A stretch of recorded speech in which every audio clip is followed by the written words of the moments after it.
What's going on, everybody? It's Thursday, August 18th, and this is the College Football Daily. I'm your host, Nick Kosko. We have another great episode for you today. Another season preview episode as we're going to look ahead to the Washington Huskies here in 2022. Chris Fetters of Dawgman, our 247 Sports site covering all things Washington Huskies, is going to join me today as well. It's a bit of a turnaround and a rebuild type of season for Washington coming up here in 2022. New head coach, a lot of new things going on for Washington as the ever-changing Pac-12 is on display as well as we go into the fall. So welcome in Chris Fetters. Now, Chris, thanks for joining me, man. And first, I have to start out your fall camp observations here for Washington as they head into a new era under new head coach Kalen DeBoer. Well, obviously, there's so much that changed, with John Donovan getting fired midseason last year, then Jimmy Lake and Washington kind of parting ways mutually after a really kind of it was just a mess of a season at the very end. They go 4-8, immediately start a national search to go try to find a new coach, find one in Kalen DeBoer from Fresno State. And so he's really kind of tried to instill his culture, instill his mindset, and obviously instilling a brand new offense, which is going to resemble a little bit more like what people saw with Chris Peterson and his offense. And then defensively, they're very similar to what they ran under Jimmy Lake and Pete Kwiatkowski and those defensive coaches.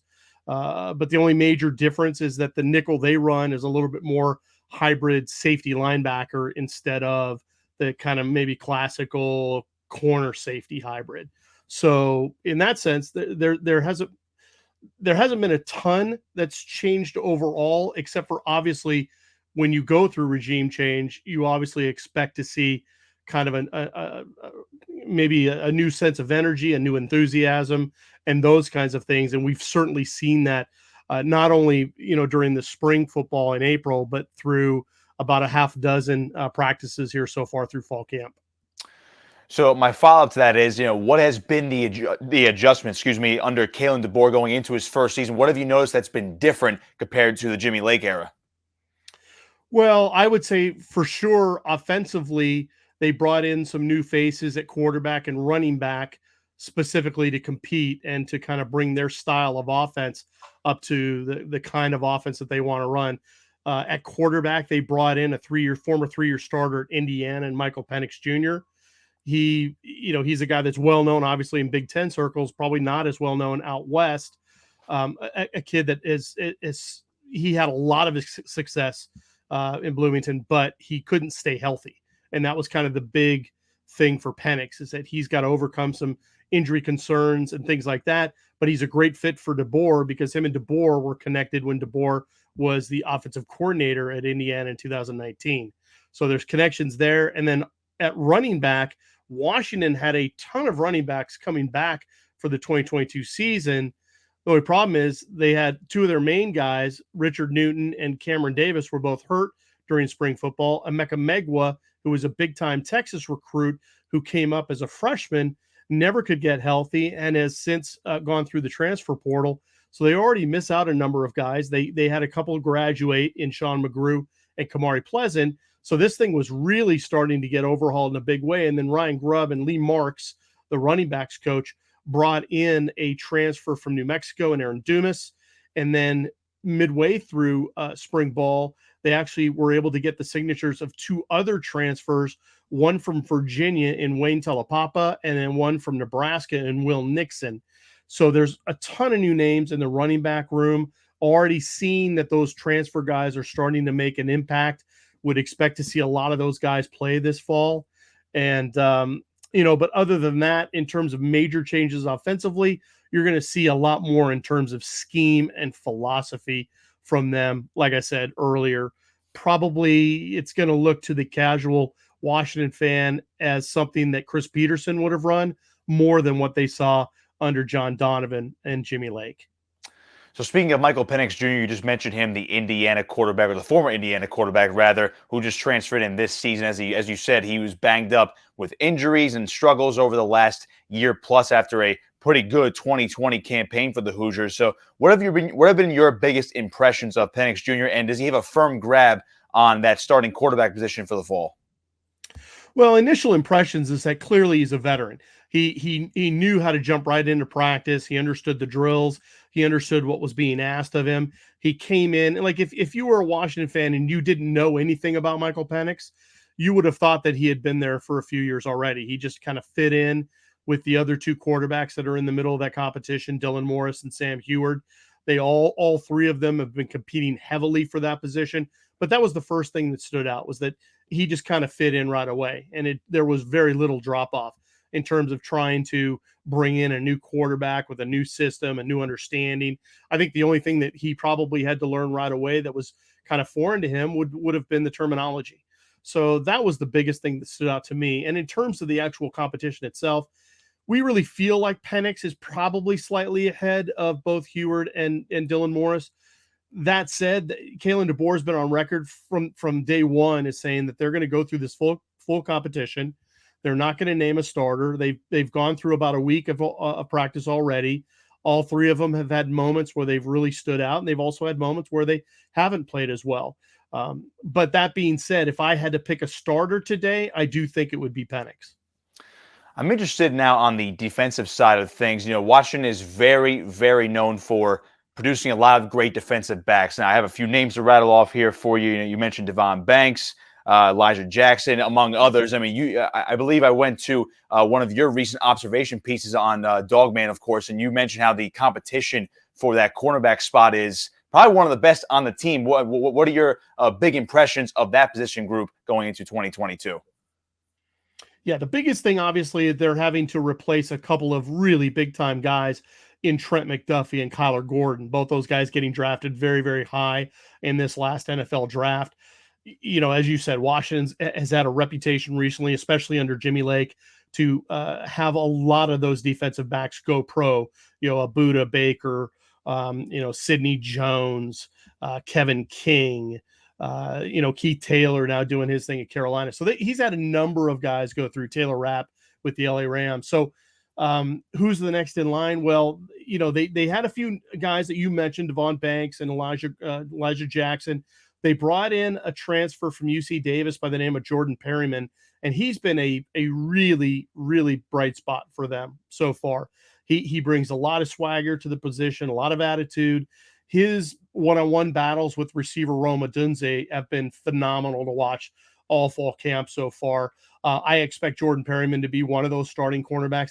The other side, you look at Banks, you look at Jackson, but I think the guy that probably has the inside edge to that other corner spot right now would be Michelle Powell. He's a former walk-on from O'Day right here in downtown Seattle, and he came in and immediately wowed the coaches with his work ethic and approach.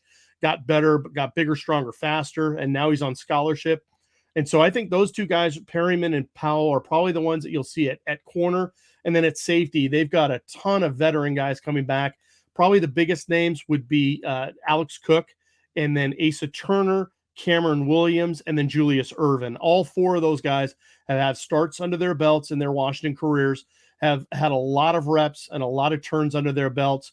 I think the DB coach, Julius Brown, as well as the safety coach, Coach Morrell, I think those guys are going to get rotated a little bit depending on what they're looking for. And then they have that Husky position, that nickel position I was talking about earlier, where it's more of a hybrid safety linebacker. And you've got Dominique Hampton, who's a very imposing kid, about 6'2", 6'3", about 215, one of the fastest defensive backs on the team. He's going to be an imposing presence. And then you also got Cameron Fabiculanen, who is another kid who's very, very smart, real rangy kid. They're going to get a lot out of that position too. So I think the secondary is in good shape going forward. They are having to replace some marquee names in Trent McDuffie and Kyler Gordon, but I think they've got a number of guys that should be able to rise to the challenge this fall. So, Chris, I was interested in what the future and basically the vibe is right now of Washington. Of course, Kalen DeBoer takes over as a first-year head coach. Either that leads to instant success or sometimes it's a couple years of a rebuilding process. But Washington has not made a bowl game since 2019. We all know the COVID season, you kind of throw out the window, 3-1 that year, denied a bid to a bowl game, among other things. And, of course, 2021, a down year. What is that vibe right now around the Husky football program? Yeah, it was tough in 2020 because they had made that Pac-12 championship game, but then couldn't play in it due to COVID. And so Oregon ended up playing in it. They beat USC, ended up, representing the Pac-12. So that was a bit of a rough stretch, obviously, for Washington. And then this last year with Jimmy Lake trying to instill a brand new offense, going 4-8, he ends up leaving. John Donovan gets fired. There's so many pieces to that thing that really fell apart at the end of the season.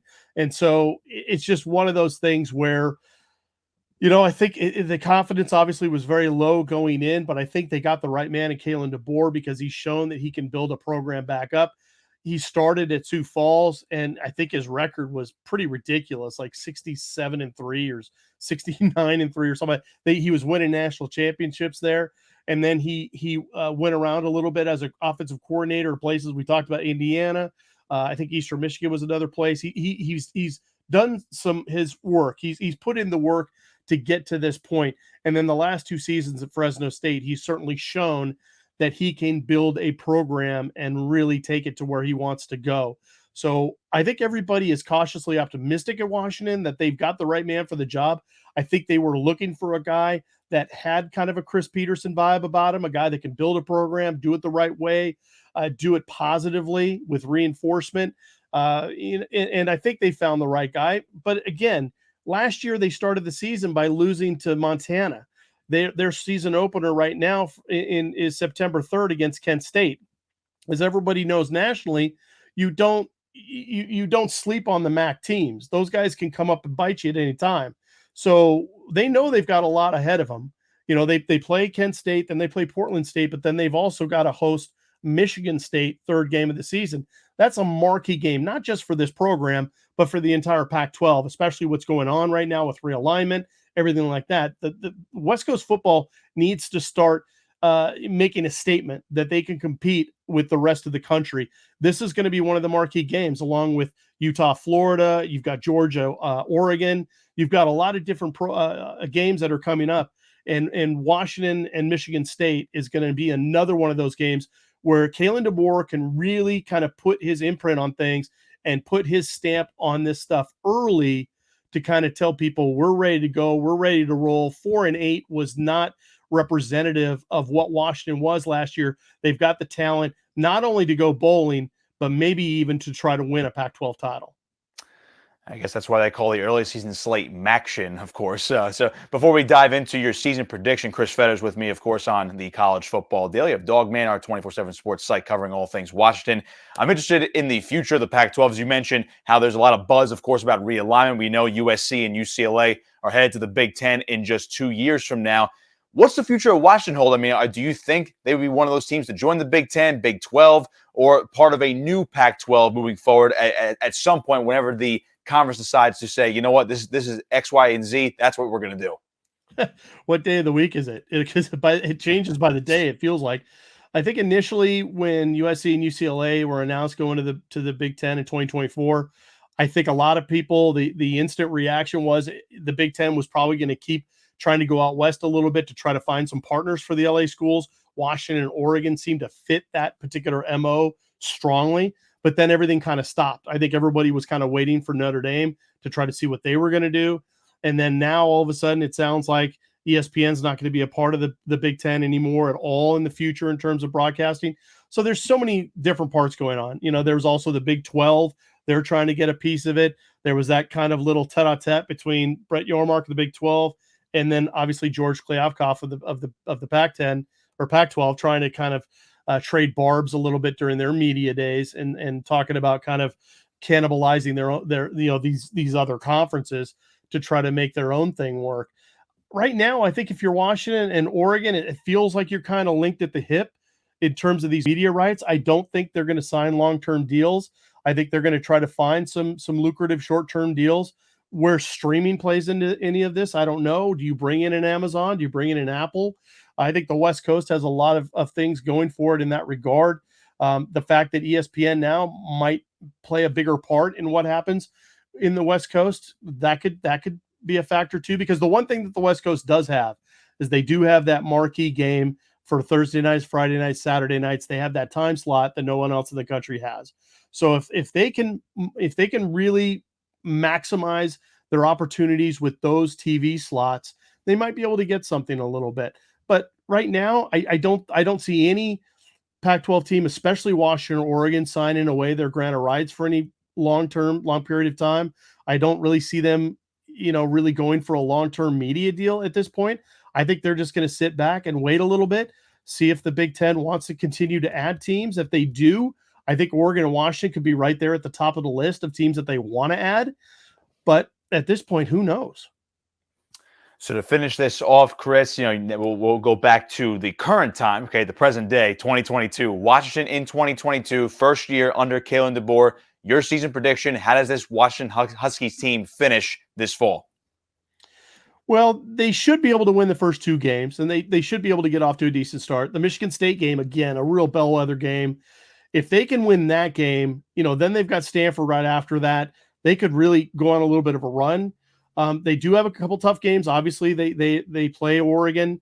The game against Washington State, the Apple Cup, is going to be no pushover, especially in Pullman right after Thanksgiving, especially the way Washington State really beat Washington like a drum last year. So I know there's probably some sore feelings there.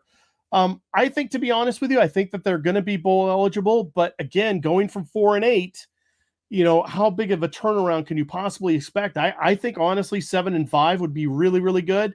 If they go 8-4, that would be phenomenal. But I do think they'll definitely become bowl eligible.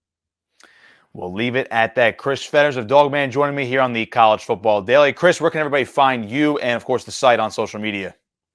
Yeah, my name is Chris Fetters. So I'm Chris_Fetters, Fetters on Twitter. And obviously you can find us at dawgman.com, on the 247 Sports Network, DAWGMAN.com. As they say, the Huskies might have some of that dog in them, and hopefully they have it this year in 2022. Chris, thanks for joining me, man. Appreciate the time as always. Thank you so much, Nick. Chris Fetters with me on the College Football Daily.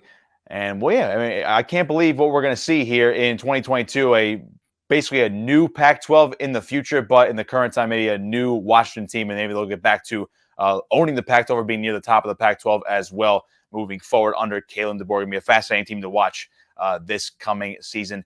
Be sure to like, share, and subscribe the show on YouTube, on our 247 Sports YouTube channel. Be sure to share the channel as well. And be sure to like, share, and download wherever you get your podcasts as well. If you're listening to this on Spotify, Apple Podcasts, or wherever you may get your podcasts. Be sure to follow me on Twitter at Nick Kosko59. Of course, follow us on social media as well at 247 Sports on Twitter and Instagram. Once again, it's Thursday, August 18th. This has been your Washington season preview here on the College Football Daily. I'm Nick Kosko for 247 Sports.